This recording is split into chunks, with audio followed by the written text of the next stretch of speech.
Here are the top stories for February 18th. Sara Duterte announced on Wednesday, February 18th, that she will seek the presidency in 2028, framing her decision as a commitment to serve for God, for the nation, and for every Filipino family. She vowed that, if elected, she would once again prioritize the interest and welfare of the Filipino people amid what she described as massive corruption hounding the country. Her declaration comes as she faces impeachment complaints over allegedly unexplained and controversial funds, allegations she has dismissed as politically motivated.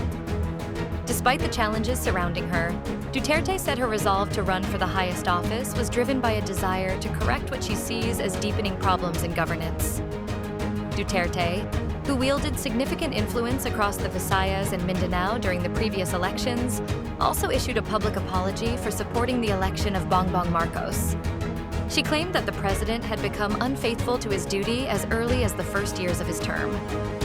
In her remarks, she asked forgiveness from Filipinos, who, she said, continue to be burdened by rising prices of basic goods, food insecurity, and a struggling healthcare system.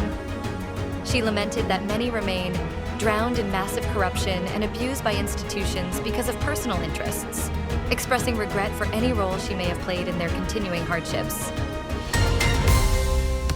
The Philippine Coast Guard reported that its technical divers recovered 4 more bodies from the sunken passenger ferry, MV Trisha Kirsten 3, during underwater operations off Buluk Island in Basilan on Tuesday, February 17th. According to PCG spokesperson Captain Noemi Kayabyab, the latest recovery brings the death toll to 62. Search and rescue efforts are still ongoing, with 17 individuals remaining missing, while 293 passengers survived the tragedy. The PCG emphasized that the figures were based on daily coordination with interagency search and rescue teams and the families of the victims. The vessel sank on January 26th, about 2.75 nautical miles northeast of Buluk Island, shortly after departing from Zamboanga City Port. The United States has announced plans to deploy its cutting-edge missiles to the Philippines in the face of what both sides have said are illegal and deceptive activities being perpetrated by China in the South China Sea.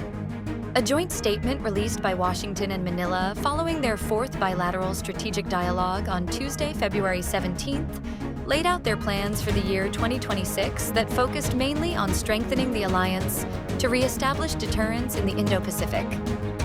Vowing to uphold a free and open Indo-Pacific, the U.S. and the Philippines said they would maintain a vigilant posture in the region to prevent conflict, as well as to develop strong measures along with the deterrence to keep sea lanes open and not subject to arbitrary control by one country. Both sides then name-dropped China and condemned its illegal, coercive, aggressive, and deceptive activities in the South China Sea. The Philippine Atmospheric, Geophysical, and Astronomical Services Administration said on Wednesday, February 11th, that 2 weather systems are affecting the country: the northeast monsoon over Luzon and the easterlies over the rest of the Philippines. Weather specialist Chanel Dominguez said no tropical cyclone or low-pressure area is being monitored.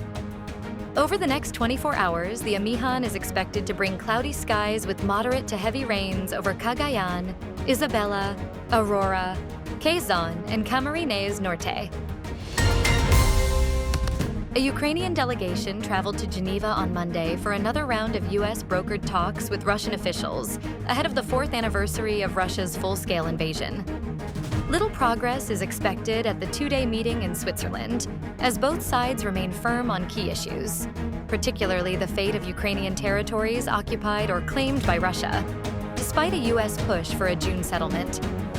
Meanwhile, fighting continues along the 1,250-kilometer front line, with Ukraine facing ongoing Russian aerial attacks while launching long-range drone strikes into Russian territory. Stay updated with the latest news. Visit our website at www.mb.com.ph or follow us on social media. Thanks for tuning in to the Manila Bulletin Daily Rundown.